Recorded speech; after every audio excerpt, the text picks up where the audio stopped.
Recording in progress. Mayor and council, we are live. Okay, welcome everyone. I'm going to call the meeting to order. Welcome to the Monday, November 10th, 2025 meeting of the Pasadena City Council. The council did meet in closed session and discussed items A and B and C. And we'll take up item D after the public session of the council's meeting. And E and F is not going to be discussed. Yeah, E and F will not be discussed. Thank you. With that, if I can ask Vice Mayor Rivas to lead us in the Pledge of Allegiance. Should I take roll? Oh, thank you. Roll first. Sorry, everyone. False alarm. Councilmember Cole? Present. Councilmember Hampton? Here. Oh, got it. God is good, blessed, and honored to be here. Councilmember Jones? Here. Councilmember Lyon? Here. Councilmember Madison is here, but in the back. Councilmember Masuda? Here. Vice Mayor Rivas. Here. Mayor Gordo. Here. There's a quorum of the council present. Now, Vice Mayor Rios, if you'll lead us in the Pledge of Allegiance.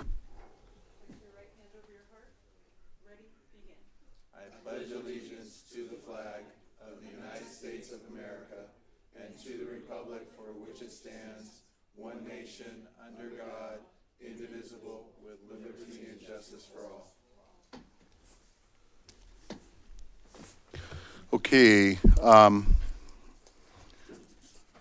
we will start with public comment for matters not on, Want to do the, we do have ceremony. So I'll come down to the dais for ceremonial matter. I'm sorry.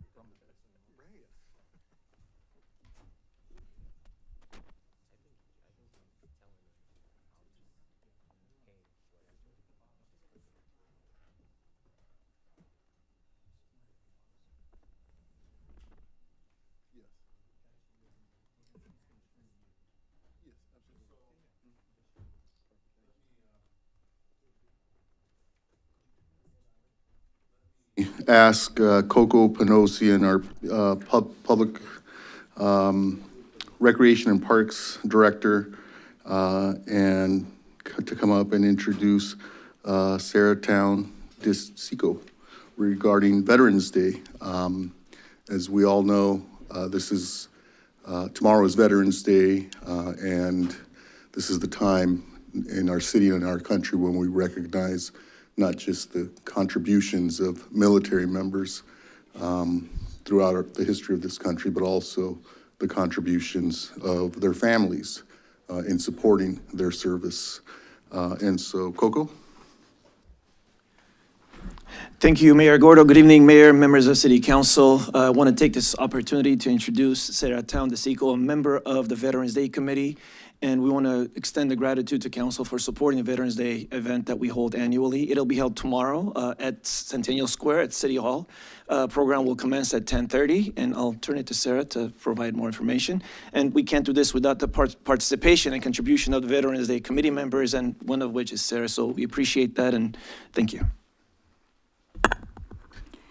Thank you so much, Mayor and Coco.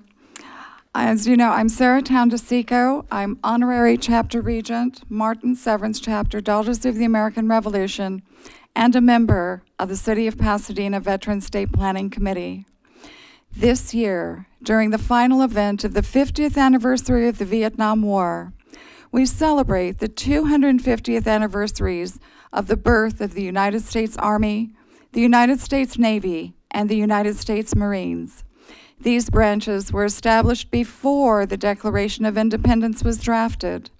Yet the elemental thoughts expressed in the Declaration were already in these colonist hearts: equality, life, liberty, and the pursuit of happiness. It is not surprising that our military since 1868 swear not to a person or country, but to our Constitution, for it is upon this foundation these rest. This Veterans Day, we will give tribute as we remember these heroes amongst us who have walked in the shoes of those these past 250 years who are willing to sacrifice all to fight for the birth of this remarkable country and to defend these precious ideals which inspire so many around the world for us, for we, the people. We owe them all immeasurable gratitude. And I express our gratitude to the mayor, the city council, and to the many city employees for their tremendous support of our veterans, and look forward to seeing all of you tomorrow at our Veterans Day celebration. Thank you. Thank you, Sarah and Coco. And I would like to extend thank yous and congratulations to all of the committee members for recognizing our veterans, including Pasadena residents who are veterans, and Pasadena council members who are veterans. We'd be remiss if we didn't recognize Vice Mayor Rivas's service in the Army. You got it. Thank you. In the Army. and also together with the 3,000 veterans who are living in Pasadena. And I encourage everyone to come out tomorrow and celebrate Veterans Day here in Pasadena, including with a flyover. Starting at 9 a.m., we'll hold the celebration. So please come on out, council members and residents of the city. In the meantime, I'll present this proclamation. California Military and Veterans Code 1365 designates the second full week in November as Veterans Appreciation Week. And this year, 3 branches of our armed forces, Army, Navy, and Marine Corps will be celebrating their 250th birthday. With more than 3,000 veterans living in Pasadena and more than 150 military veteran-owned businesses in our city. And I am pleased to declare the week of November 10th through 16th, 2025 in Pasadena as Veterans Appreciation Week, and on November 11th, 2025 as Veterans Day.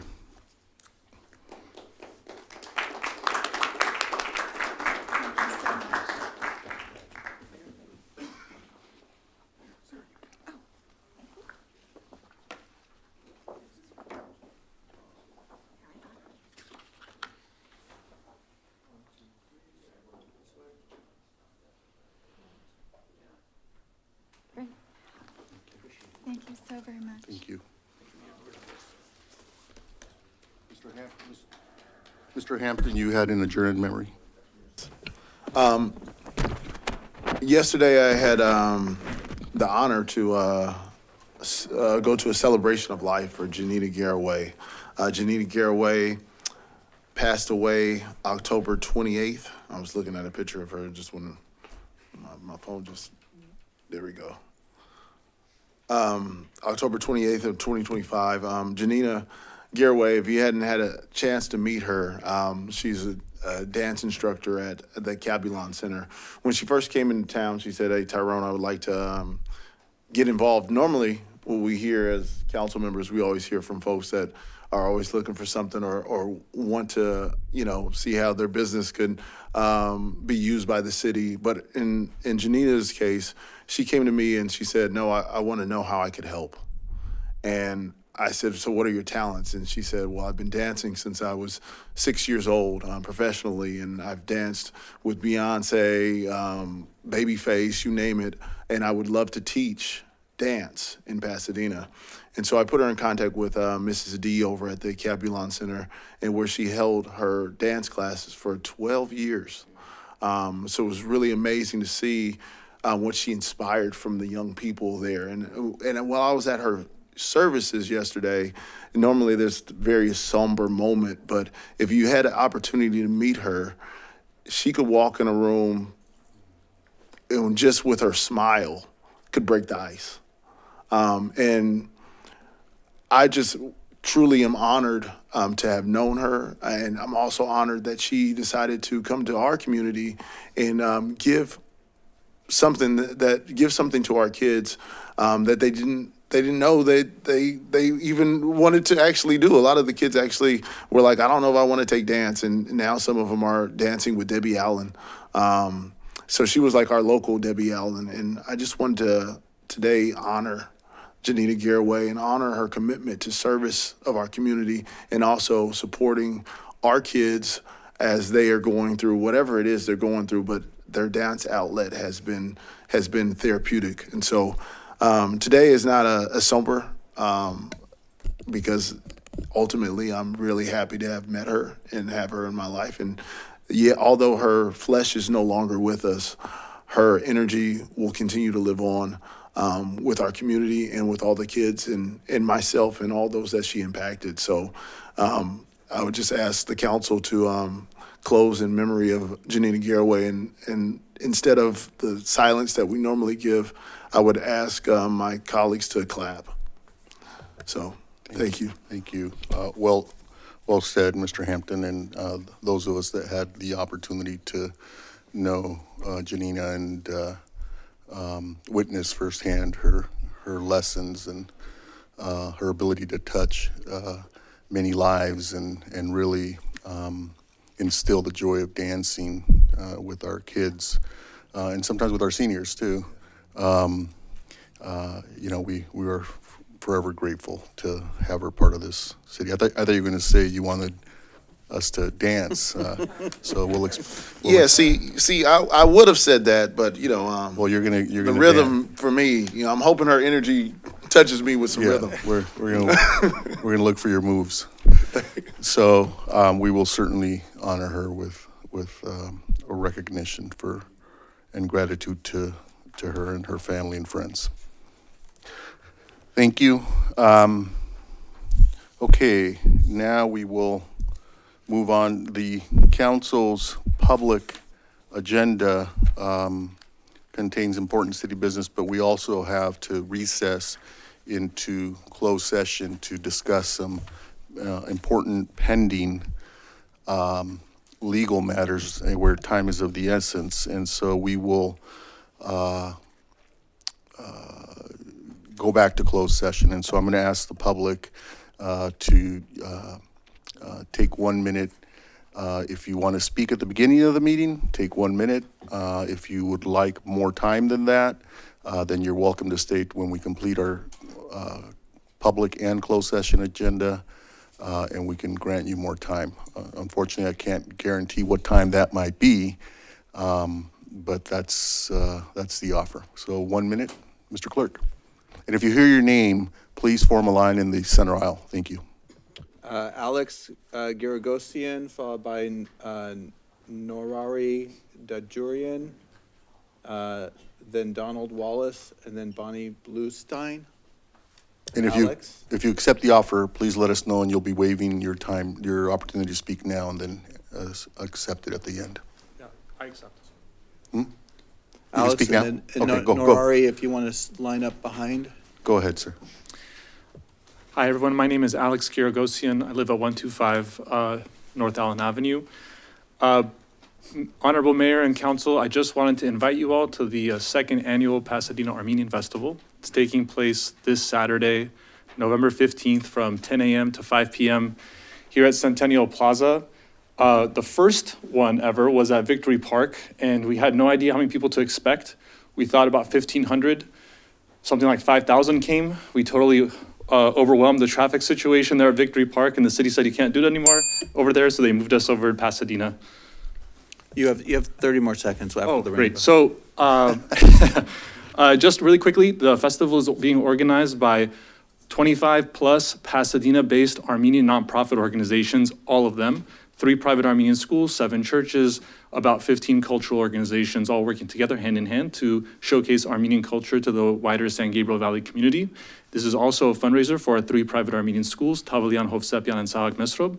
Behind me, I have the, I forget your title, sir, but I think you're the principal, or you're the, I'll let you introduce yourself. Norari. Over at Blair High School. Thank you, sir. Thank you. Norari Dodorian, sorry if I'm... Thank you very much. Norar Dadurian, 2592 San Marcos Drive. I'm a Pasadena resident.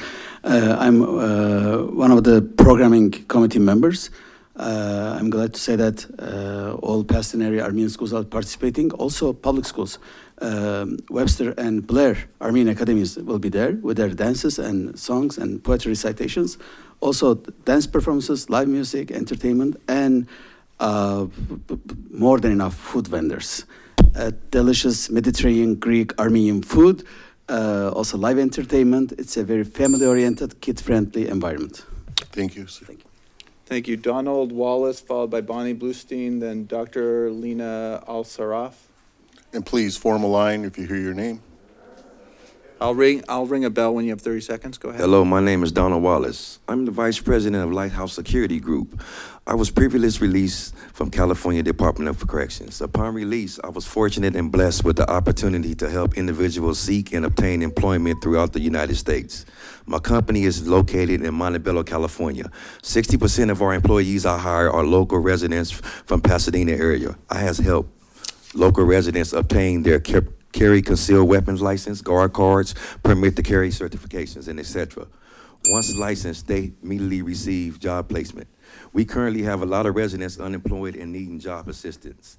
My passion is to help many residents of Pasadena and I can obtain certifications in security field, and job placement after completion of the program.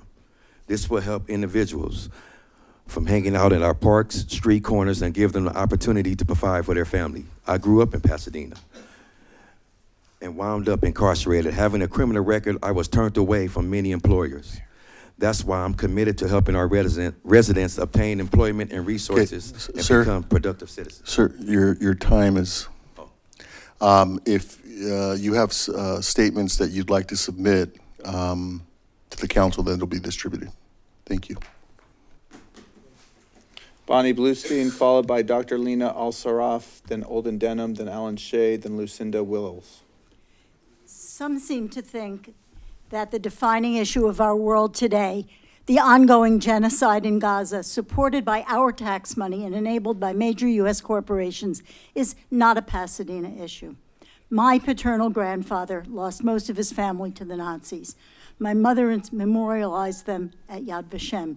I was raised to understand that never again means never again to anyone. When the U.S. war on Vietnam escalated, my parents took me to protest marches in New York City. The Vietnamese were our people too, and so are the people of Gaza, in the West Bank, in all of occupied Palestine. The world is asking, and posterity will ask, what are we doing? You, me, all of us. Decades ago, the only member of my grandfather's family who survived was a young woman who joined a communist-led anti-fascist resistance group. Her memory is a blessing. Today, Palestinian people are surviving and resisting as best they can. Thousands of Israeli Jews, including reservists, are in the Your time has expired. them. All you're being Thank asked you, to do is to Thank you, ma'am. adopt an Thank ethical you. investment policy Doc- that Ma'am. talks about that. Dr. Lena Al-Sarraf, followed by Olden Denham, then Alan Shea, then Lucinda Wills. Good evening, Mayor and council members. I would like to adjourn in the memory of my father, also a physician, who just died last Thursday, November 6th, and in the memory of all the doctors, nurses, medics that were killed in Gaza, 765 since 2023, according to the World Health Organization, working in extenuating circumstances.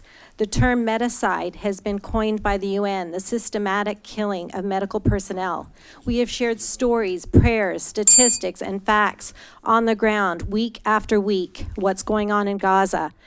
My request is to agendize the discussion of ethical divestment to review Council Hampton's resolution for the upcoming council meeting Monday, November 17th. Peace and justice prevail when the truth is acknowledged and when good people act on it. Thank you. Thank you. Thank you, Doctor. And please accept the council's condolences for the loss of your father. Olden Denham, followed by Alan Shea, then Lucinda Wills, then Mayor. Mohammed Al-Muwada. Mr. Good Denham. evening, good evening. I'll wait for after I Mr. want to say this before I start. All of these people in here, everyone in here is fighting the same battle, a different form of it. We're all fighting a battle against systemic racism, and that's what this is again. And you know, and that's no doubt about it. Now, I'm in here fighting systemic racism in the form of police corruption.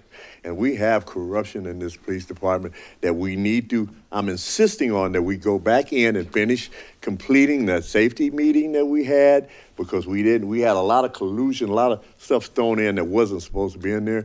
We never did complete it because it was never examined. The Anthony McLean situation was never examined against this action that happened.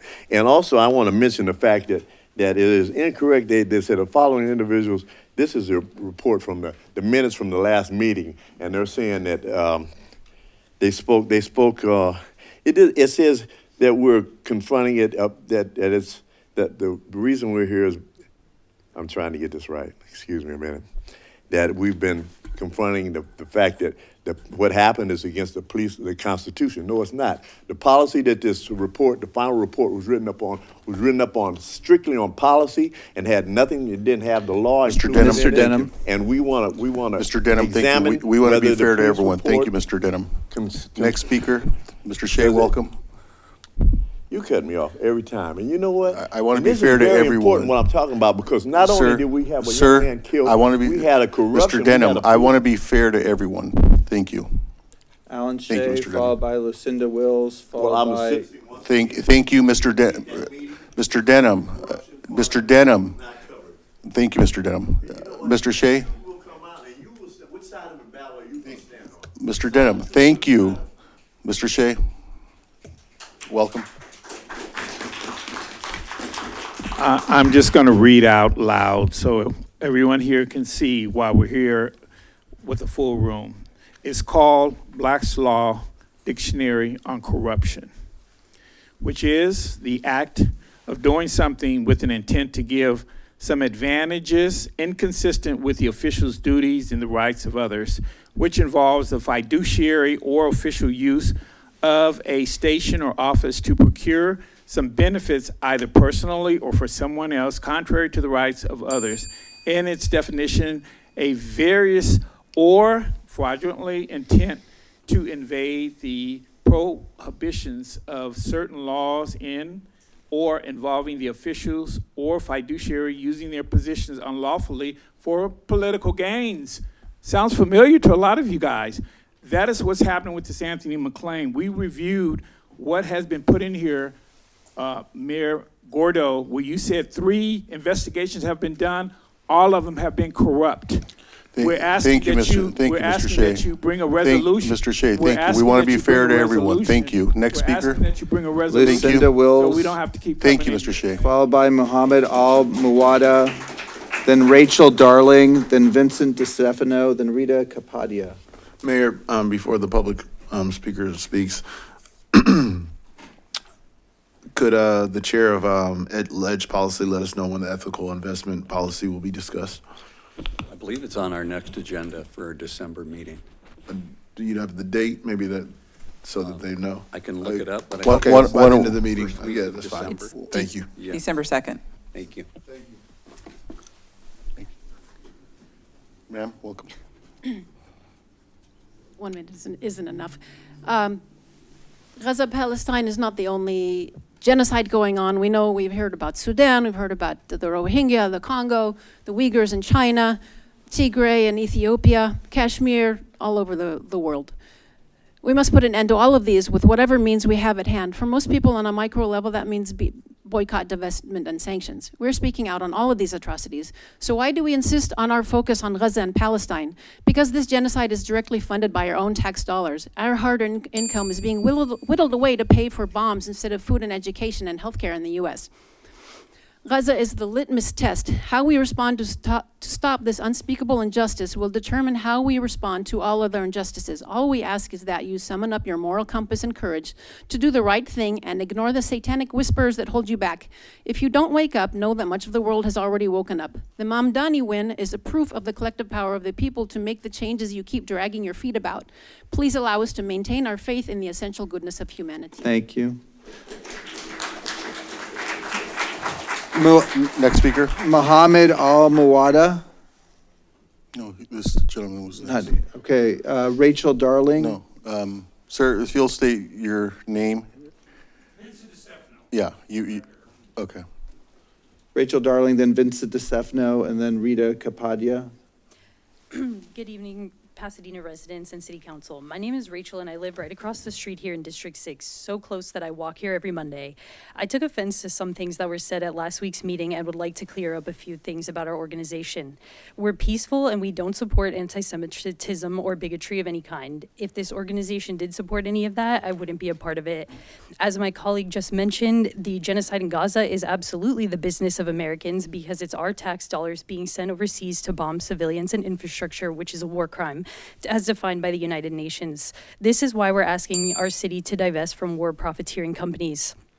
I also wish we could stay out of Middle Eastern politics, but what am I supposed to think when my very own District 6 council member takes a free trip from the Jewish Federation of LA to Israel and takes a formal picture with the Israeli president on this trip? Everyone can do whatever they want as a private citizen, but if I went to Israel, I'm pretty sure the president wouldn't give a flying hoot that I was there. Like my colleague mentioned, the Zohran Mamdani win is a great example of what Americans are looking for in the qualities of a mayor: honesty, courage of conviction, and leadership. Your time has expired. Vincent DeStefano, followed by Rita Capadia, then Jennifer Vaughn, then Hidab, then Bailey Payne. Every gun that is made, every warship launched, every rocket fired signifies in the final sense a theft from those who hunger and are not fed, for those who are cold and not clothed. The world in arms is not spending money alone. It is spending the sweat of its laborers, the genius of its scientists, the hopes of its children. This is not a way of life at all in any true sense. Under the clouds of threatening war, it is humanity hanging from an iron cross. Those are the words of Dwight D. Eisenhower. This body has us hanging from a different cross of iron, and that is support of the apartheid state of Israel. Even with our dollars, our tax dollars, you make us all complicit. Divestment ended the apartheid in South Africa. Divestment by this body will end the apartheid in the apartheid state of Israel. Thank you very much. Rita Kapadia, followed by Jennifer Vaughn, then Hidab, then Bailey Payne, then Chelsea Landeros.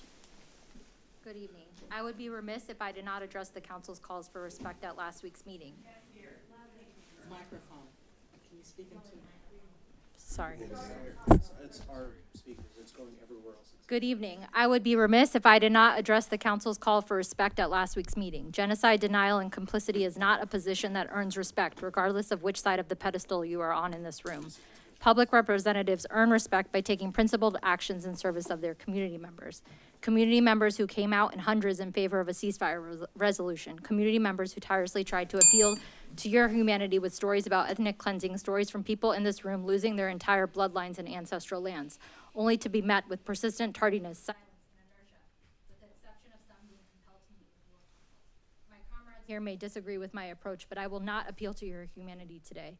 With an underestimated death toll of 68,000 Palestinians and 1.9 million displaced, I am uninterested in calls for decorum, and you do not have my respect simply because you command it. Instead, I remind you that Thank you. Your time has expired. accountable to the community you serve and justice Thank you, for ma'am. Anthony McLean.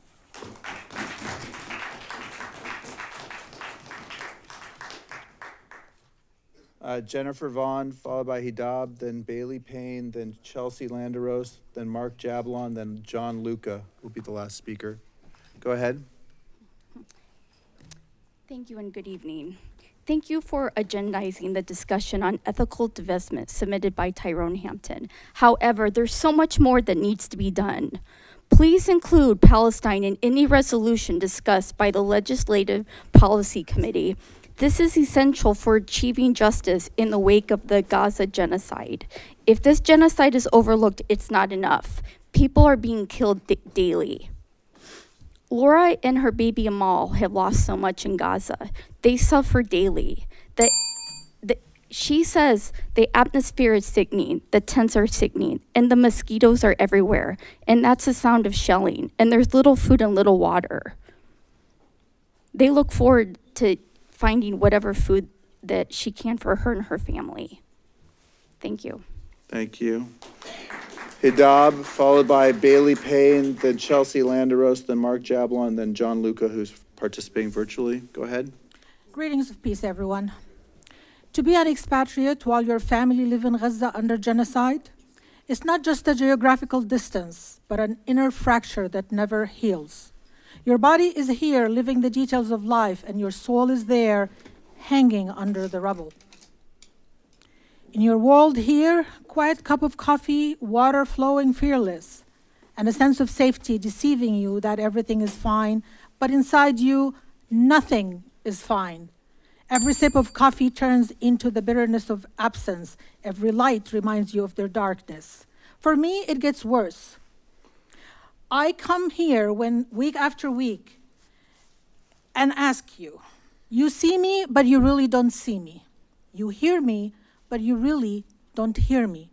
When will you see me? When will you hear me? When will you put this resolution on the agenda for this body, not just for another committee, because that's what we're asking as well. Thank you. Your time has expired. Again, when? Bailey Payne, followed by Chelsea Landeros, then Mark Jablon, then John Luca. Go ahead. Hi, City Council members. My name is Bailey Payne. I live in District 3. So when Pasadena divested from South Africa due to apartheid, they used a common list that an outside group had researched to choose which companies to divest from that other municipalities were using, which eventually brought the apartheid ending in South Africa. To follow in our past leaders' footsteps, we are bringing forward a list to you as well from the American Friends Service Committee, or the AFSC. They have a list that is called the Divestment for Palestinian Rights. This list has been used by other cities, counties, and other institutions such as universities. I have brought the full resolution that our committee has written and collaboratively revised that lists over and over again the call for the AFSC divestment for Palestinian rights to be adopted into any suggestions that come out of the Legend Policy meeting in December. While other lists are welcome to be added, there isn't always an and in this statement, but this is the minimum that we're requesting. Pasadena was once part of the biggest economic justice acts in the past in South Africa. Thank you. Your time is and expired. I would like to see Pasadena do that again. Thank you. Chelsea Landeros, followed by Mark Jablon, and then John Luca online. Good evening, Council. I reside in District 7. I just want to remind you guys that the death toll for Palestinians is now risen to 69,196, of which are women and children. Gaza is now home to the highest number of child amputees per capita worldwide, so up to 4,000 since the war began. And that includes 9-year-old Ratib Mahmoud, who lost his mother and one of his limbs in an Israeli strike on September 16, 2025. Ratib uses a plastic tube as a makeshift leg, and he dreams of walking again with a prosthetic limb. So I'm asking you guys to continue to address this through the ceasefire resolution we proposed. And I'm also asking for justice for Anthony McLean, and I'm asking that you guys address this. Thank you so much. Thank you. Mark Jablon, and then John Luca will be online. Go ahead. As an Ashkenazi Jewish American, originally from Long Island, New York, I grew up believing the same story most Jewish Americans are taught. We're told never forget the Holocaust. But when it comes to Israel and Palestine, it's please forget everything. Forget what happened last year, last month, last week. Forget anything that contradicts the narrative. And if we don't look, we don't see. If we don't see, we don't have to acknowledge. And once we do see, we cannot unsee. This is about sight. It's about whether Pasadena chooses to look directly at where its money goes. Divestment isn't symbolic, it's material. Determines whether we fund companies involved in surveillance, displacement, and the destruction of civilian life in Gaza and the West Bank. And to those who feel uncomfortable, especially my fellow Jews here in this room and who recently visited Israel, I understand the discomfort. I've lived inside that curated version of reality for most of my life. But Jewish history also includes voices that we're never taught to remember. Edwin Montague, Rabbi Elmer Berger, Mars Lazaron, Don Peretz, William Zuckerman, even Auschwitz survivors like Jean Amory and Primo Levi, who warned that injustice committed in our name wasn't justice. They both took their lives. Thank you, These sir. voices were not fringed, they were erased. Sir, we want to be Erase fair them. to everyone. We Thank make you, it sir. easier to- Sir, please respect our Luca. next. Thank you, sir.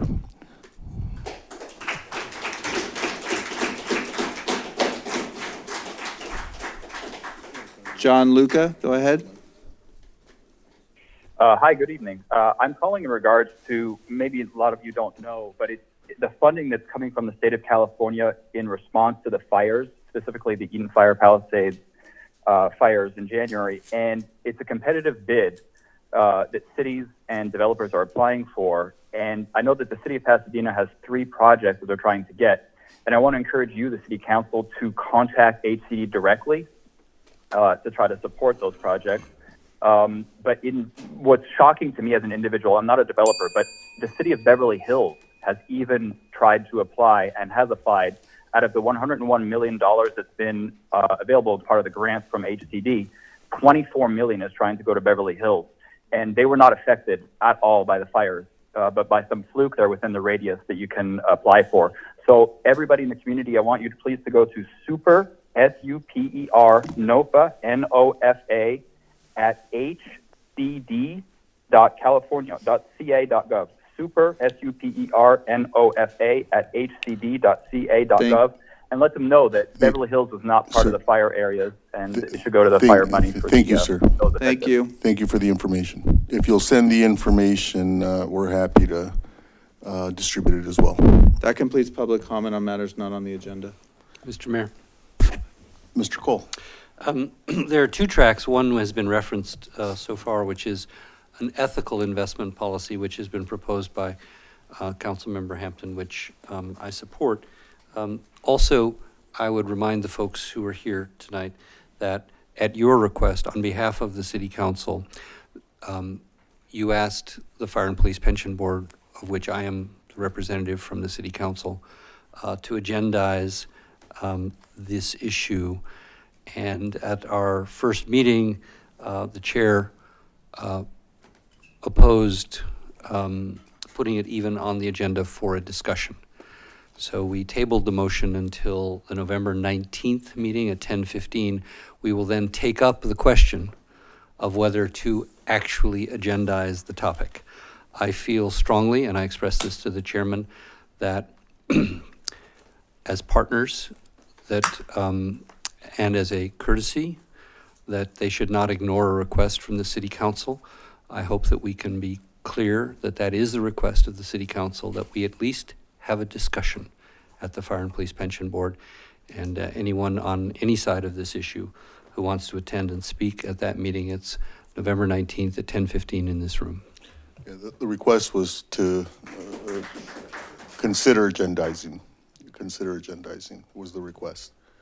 And it sounds like, well, that was a request to consider the agendizing. So did you say it's been agendized? It's been agendized for, it was tabled to the next meeting. It was my understanding, Mayor, that that our agreement was that you would request that they agendize it. That's the letter that you sent them. And I hope they will agendize it, at least for a discussion. I think that is a basic courtesy as part of democracy. Yeah, again, the request that, and I recall drafting the letter, was to consider agendizing. What are you afraid of? Okay, next. Mayor, I'm in the queue if I could quickly. Mr. Madison. I also want to mention that the ethical investment policy, I believe Councilmember Lyon was an advocate for when he was on the committee, and that was joined, I believe, by Vice Mayor Rivas. So appreciate and respect very much Councilmember Hampton's interest in that topic. Others share that interest. And it will be broader than just this particular issue. I think it's still the case that the City of Pasadena doesn't have the investments that we're being asked to divest by this group in particular. So thank you. Thank you, Mr. Ranson. With that, consent calendar. Is there a motion on the? Mayor, there is one speaker card for item 1, and I believe that items 2 and 3 have been pulled from the agenda and will not be discussed. Yes. And I'd like to pull item 5, please. Items 2 and 3 will come back, but the staff has requested the matter be pulled so that additional work can be completed when they appear on their agenda before the council for action. And we will hold item 5 and item 1. Item 1, let's start with item 1 and public comment. Okay. Mike Polka. Mr. Polka, welcome. Sorry, hold on one second. Can't hear him again. Okay, go ahead. So I'm in favor of always planting trees, but the city has a policy of planting trees when it's not appropriate to plant trees. So I believe that the budget is somewhat inflated, and in relative, it's a fairly low amount compared to your fiscal budget, but we can't afford to be planting trees in the summer and then watching them die. The appropriate time to plant trees is now till around February. And I have documentation of that from the state of California. And then the staff is very unfamiliar with encumbered dollars. our friend and past city manager Cynthia Kurtz explained to me about how if it's not appropriate within that fiscal year, you can do encumbered dollars for the next fiscal year. And planting trees in July and watching them die in July is just a waste of money. And we really want the shade to occur, so let's plant them at the appropriate time. I had a conversation with one city staff person, and I said, let's not plant them in July. And she said, well, we have in the budget that the contractor will replace them if they die. Well, let's not inflate our budgets to cover for mistakes. Thank you, Mr. Polka. Oh, yeah, still 30 seconds left. I believe that's the last speaker. So that was item 1. Is there a motion? Okay. Is the questions, comments? Director of Public Works or Mr. DeVink, welcome. Good evening. Could you explain to us what the planting schedule is? Because I was always under the impression that we plant the majority of our trees during the fall up until February, as the speaker mentioned. But I did notice that this past summer, there were trees being planted in what we would consider a bit of a heat wave. It was about 90 degrees outside. It was warm weather, and we had a problem with that planting contractor as well. I do have Mike King here. He's our program manager in our forestry group. He can address the planting program better. Mr. King? King of trees. Good evening, Mr. Mayor, members of City Council. Councilmember Hampton, to your question, our tree planting season starts roughly in the fall, and we do our best to basically plant the last tree by the end of spring. There were some delays last year, which delayed our effort. We did feel, though, that conditions were still acceptable later on in the season. We did have periods of June gloom. I think some of the heat waves that are higher temperatures were later on in the summer when we had already wrapped up our planting season. But we are making every effort to plant as soon as we can in the season. Okay, so it's fair to say that the schedule is from the start of fall to the end of spring? Correct, yes. Okay, thank you. I'd like to move approval. Thank you. Before you, is there a second? Okay, motion and second.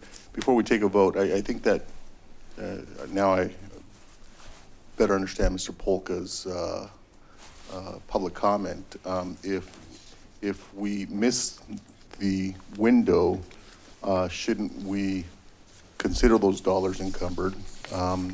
And particularly if it's the contractor who missed the window, and keep the dollars encumbered and then move the planting to the following season, would be the question. That is our intention. That's why we're here tonight with a planting contract. And also, I'd like to add, we did lose some trees. We lose trees every year, but our last year of planting 604 trees, we lost 28, which is 5% roughly. Getting 100% is the goal, but it's almost unachievable.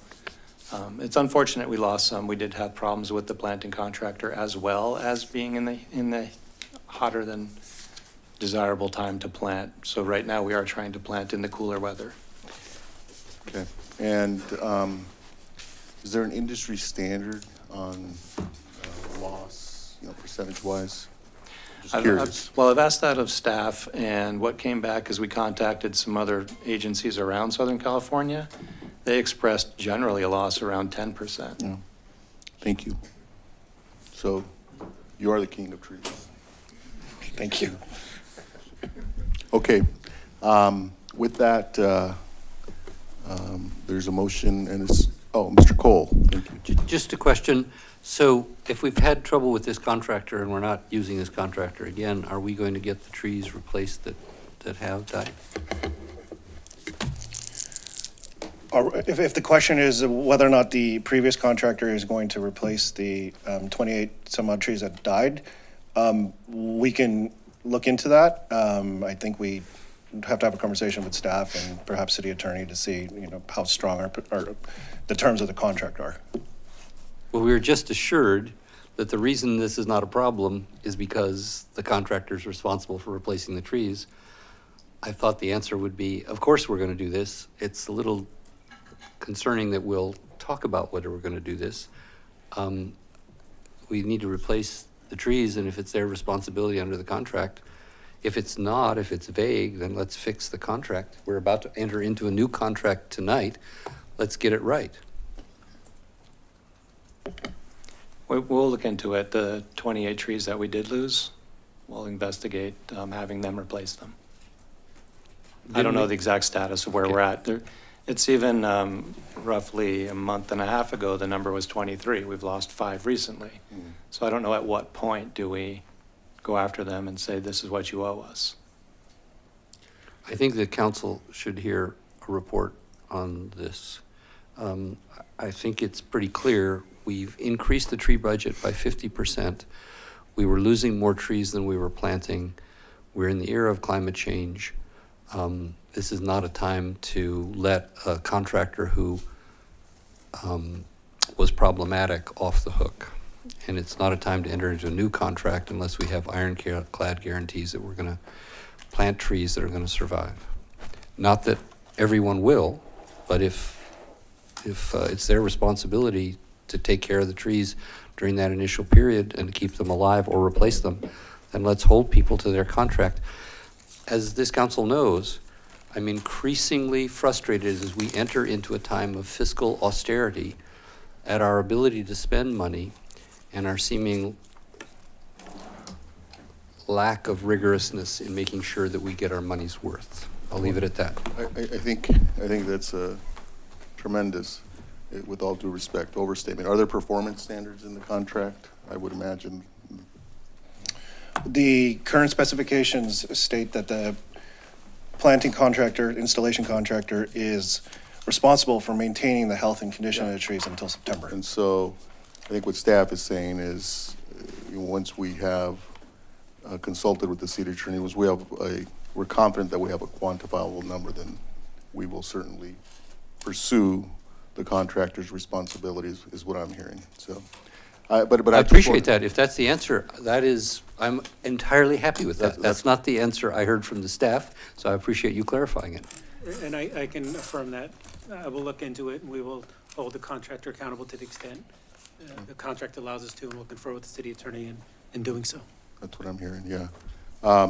And so, in this contract, I would imagine, also contains the performance standards. Mr. DeVink?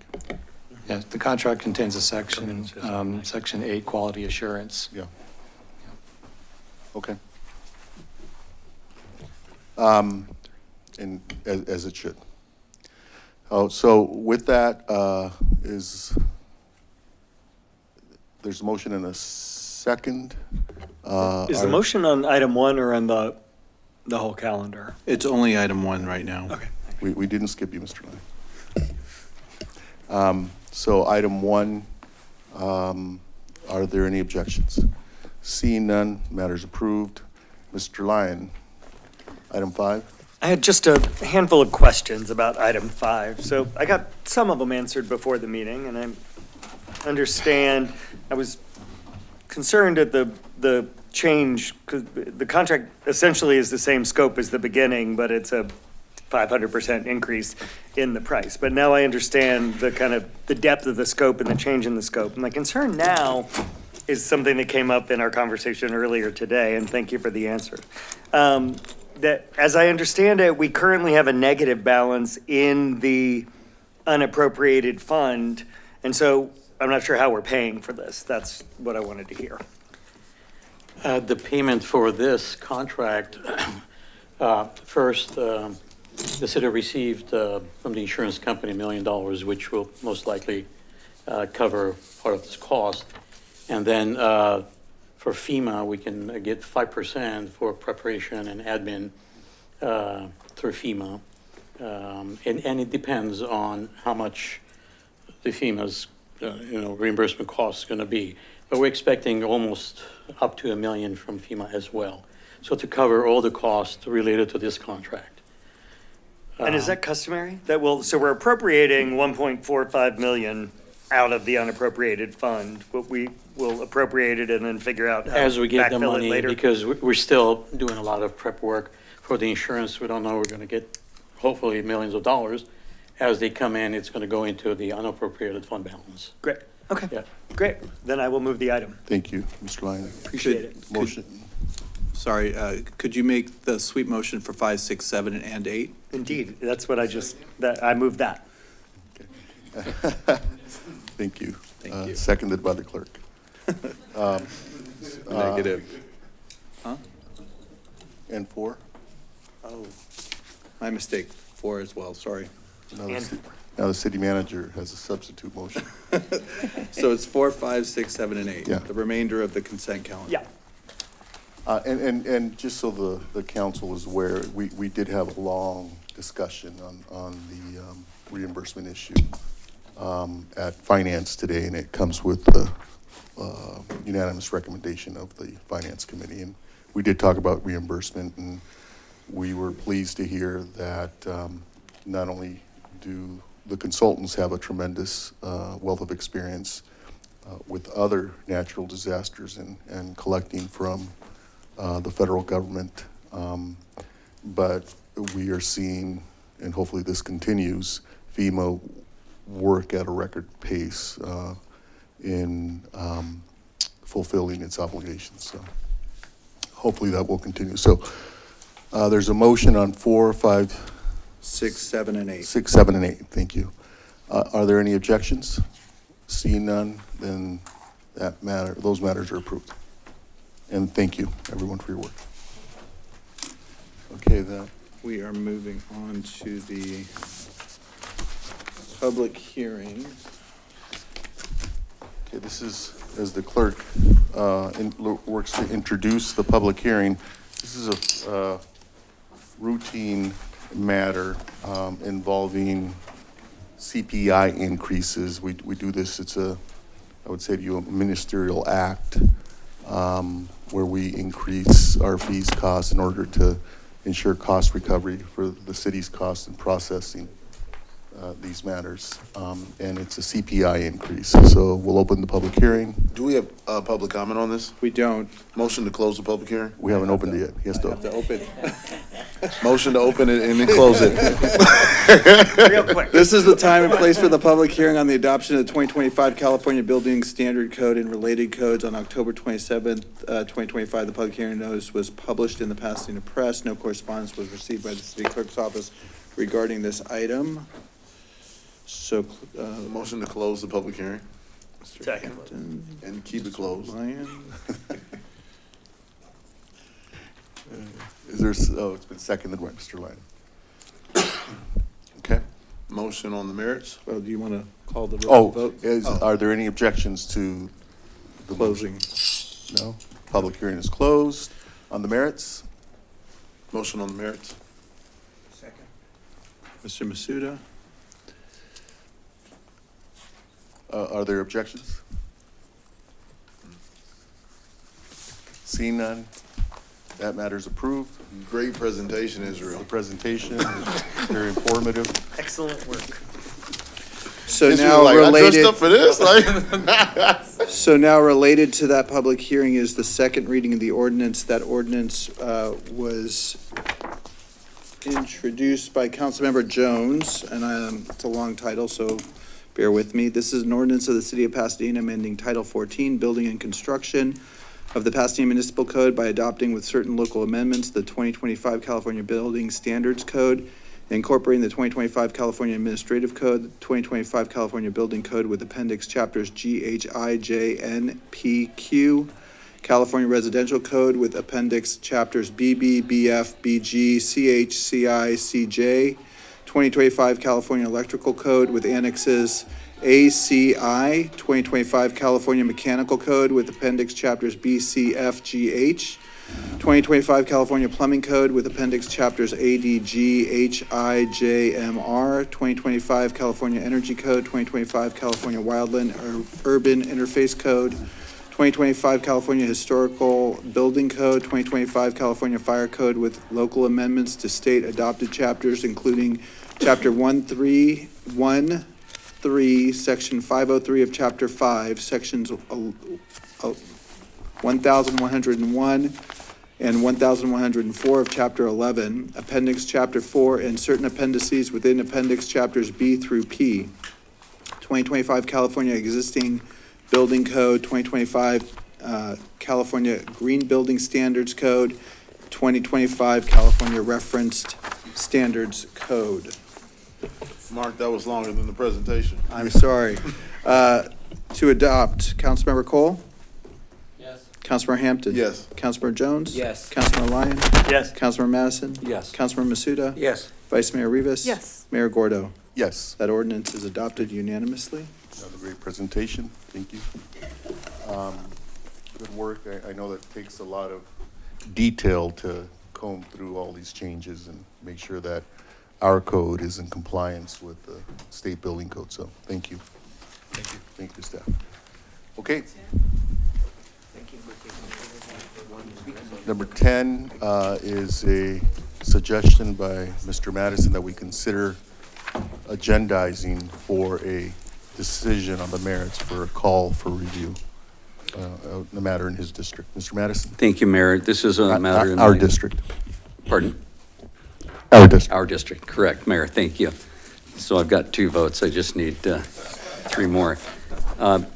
This is a hillside development permit in my district, and the Board of Zoning Appeals approved over about 7,000 feet of new construction in this hillside zone, including a 6-car garage and a massive main house. The neighborhood compatibility findings in particular were problematic for me and many other in the community.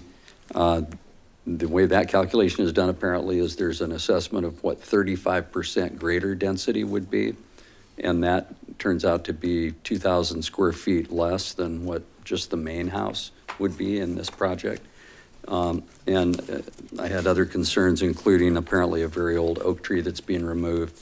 And so I think this bears another look. I do want to disclose to the council that apparently the neighborhood group who has been of interest on this has filed a notice of appeal, but I would still ask my colleagues to support my call for review as is customary when both of those steps are taken, and I would move the call for review with that, Mayor, and support or oppose it, whichever will help the most with my colleagues. If you oppose, we'll support. Right. Yeah, I think, particularly given all of the changes in state law, I think this is a case that we ought to look at. There are important lot coverage issues, potentially hillside issues, and the interplay between garage structures and the actual home, I believe is also at play. So, is there a second? Seconded by Mr. Jones. Mr. Cole is in the queue. Mr. Cole? As you know, I served on the Planning Commission and as a member of the Planning Commission on the Board of Zoning Appeals. Apparently, this was approved by a hearing officer, approved unanimously by a Board of Zoning Appeals. Approved. And look, I've served 13 years on this council, only one recently. And there was a time when we spent most of our time seemingly on land use issues and appeals, and I wouldn't like to see that time return. I respect Councilmember Madison's concerns and the neighborhood's concerns, but and I guess this is going to show up on our doorstep anyway because they paid the fee. But Councilmember referenced customary. I'm not sure that I'm not buying into the idea that just because a council member wants to have the whole council review it, that's always going to be the the case, because I think we end up potentially obviating the need to have a Board of Zoning Appeals. So I'm going to respectfully vote no. Okay, understood. Ms. Rivas? Thank you, Mayor, and I'm in a similar place where Councilmember Cole is. It's hard to see a application or something decided on by the Board of Zoning Appeals 5-0, and then we're going to spend a significant amount of time and staff resources reviewing it. So, and I know we've done that in the past, and I felt similarly. So it's not anything in particular to your district or this council member, but I'm likewise just on the principle of being efficient with city resources and applications that have gone through the process and have uncontroversially gone through the process, at least on the opinion of our hearing officer and our Board of Zoning Appeals. But it sounds like we'll have the discussion anyways, and I look forward to it. Thank you. Yeah, just in response to the concerns, and valid, legitimate concerns, I'm not downplaying them, but this is the process. You know, our municipal code, and all applicants understand that there are appeal rights to the city council, and here we have a group of residents who are asking that it be revisited. You know, we're not going to, our process does not give the final say to appointed, as good as they are, officials in the city. It gives final say to the elected body and representatives of the city. That's the process. That's well understood by all applicants, and the neighbors are entitled to avail themselves of that process just as well as the applicants are entitled to avail themselves of the process. Sometimes it's applicants who come here and say, look, they got it wrong. They being Board of BOZA or staff, and then we consider the applicant's appeal. And so I think it's consistent with our process. It's consistent with what all applicants understand to be the process, and frankly, it's consistent with democracy, where elected officials should have the final say. And so for all those reasons, I support the motion. With that, are there any, oh, and by the way, it doesn't end with us, because then there are appeal rights. One or both of the parties can take a writ of mandamus and go to the Superior Court, and then the Appellate Court, and maybe even the Supreme Court. So it's all part of a long and democratic process. Mr. Jones? Oh, Mr. Hampton? How much does it cost to put up an appeal for the residents? So Councilmember Hampton, with me, I have the case planner, Joseph Weaver. Joseph, do you happen to have that information, or otherwise the city clerk's office may have received that application for the appeal? I want to recall it's about $2,000 or so. That's what I thought. $2,051.89. Thank you, Joseph. Is that the average cost? Is it the same cost for, it seems like it's always about $2,000. It's not consistent among all applications. It's always 50% of the original filing fee for the application, which varies. Okay. And, you know, to Councilmember Madison's request of the council taking this up, I think it's important that we all hear it. You know, doesn't mean that I'm being disrespectful to staff's time. I support the idea of supporting neighbors, especially if they have a concern about something, and staff doesn't always get it right, no offense. Most of the time you guys do, though. And so I would support the call up, and it has been kind of, as he mentioned, customary. It has been somewhat customary to represent, as a representative for the neighbors, to bring up something for the council to actually discuss. So I support it. Mr. Jones, followed by Ms. Rivas. Yeah, thanks, Mayor. And obviously I made the second, and so I'm prepared to support it. Just for Mr. Madison, the impacted residents have asked you to raise this to appeal, right? They've done that and appealed, and also asked that we review the matter ourselves, which we've done, and we have some concerns. Yeah, so I'm prepared to support it for the residents too. Okay. Ms. Rivas? Just very briefly, and just to clarify what I said earlier, I think if it had been 3-2 or 4-1, I definitely would be all for reviewing it. It's those 5-0 decisions that are hard for me to call up for review, but I respect everyone's position, and it sounds like we'll have a discussion soon. So thank you, Mayor.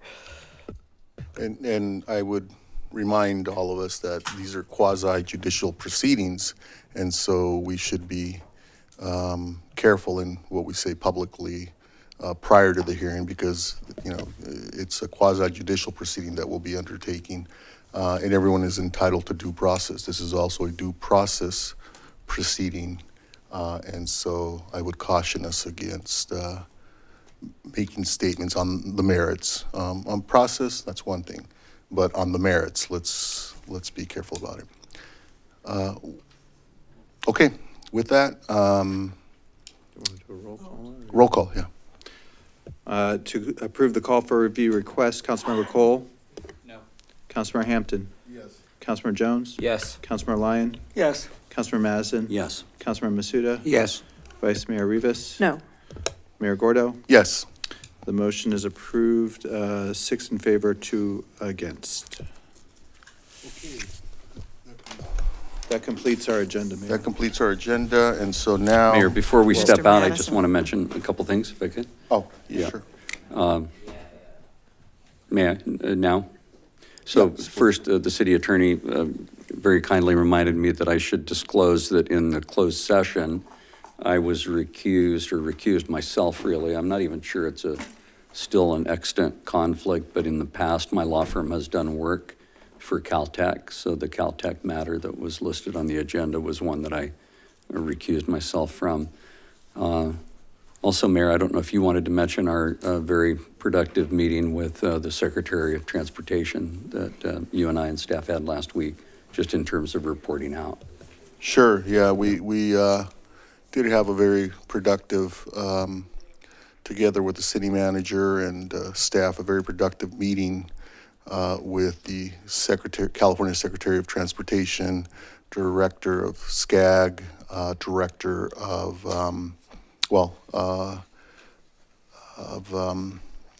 Caltrans, district directors, I should say, and the issue was the 710. This was Thursday or Friday, I can't recall, but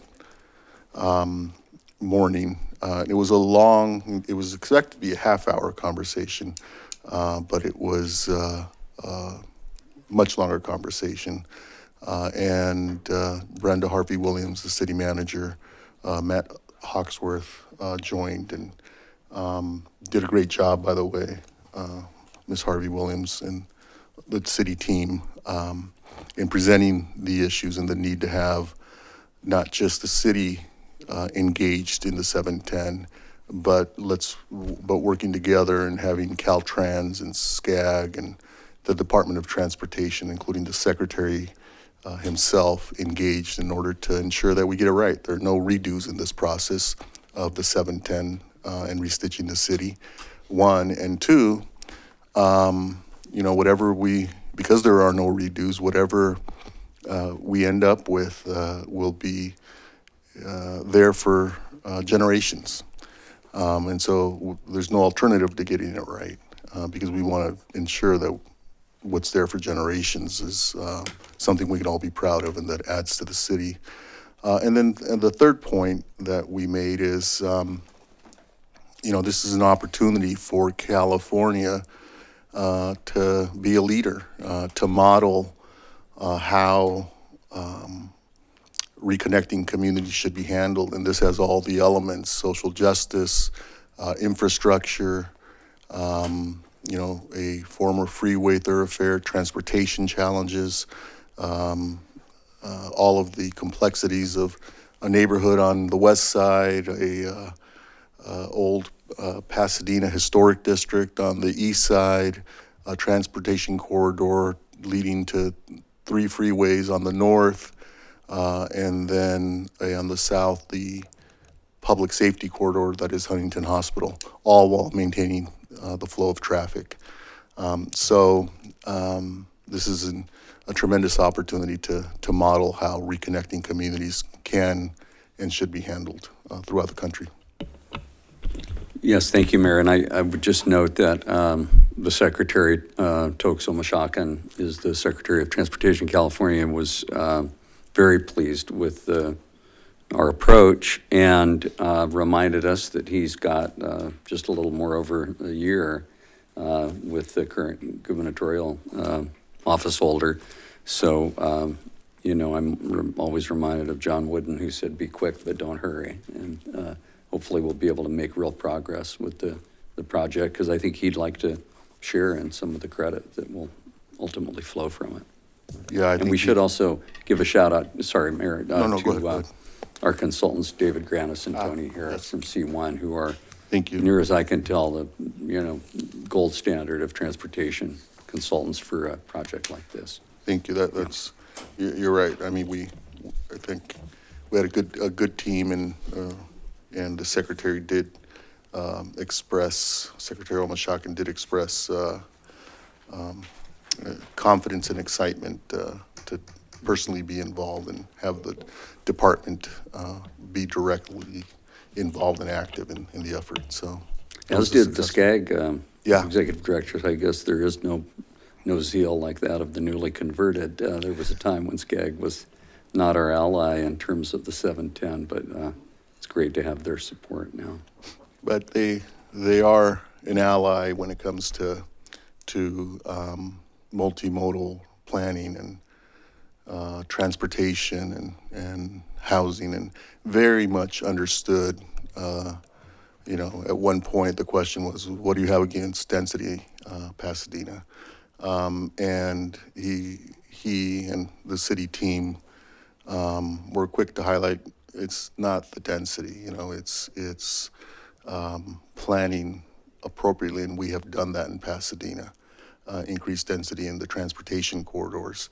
And the director was very supportive of that and recognized and said to the Secretary of Transportation, Pasadena has gotten it right, and they are the model. And so I was very appreciative of his understanding of what we've done in Pasadena and how, in fact, we have gotten it right. I don't think it's telling tales out of school to mention that we did have a discussion about SB 79 and what that means and doesn't mean for this project.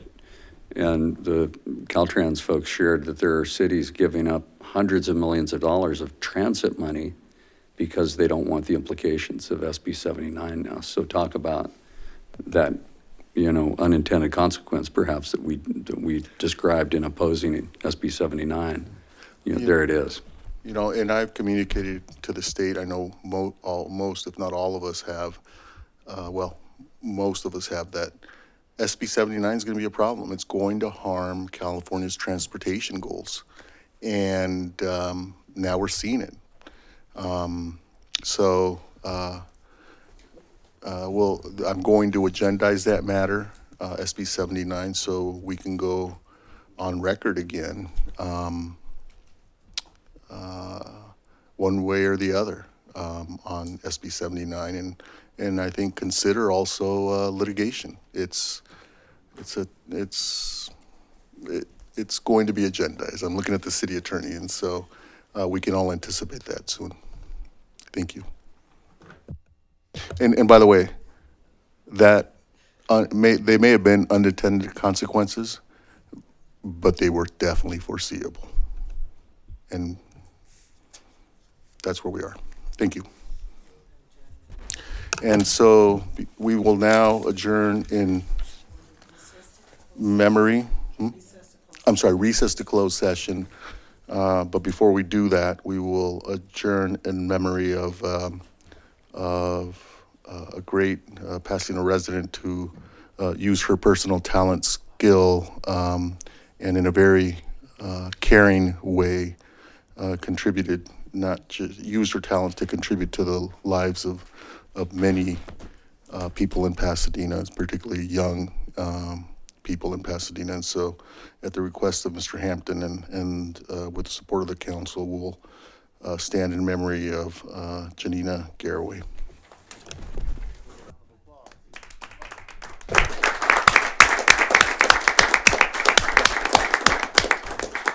Now your dance, Mr. I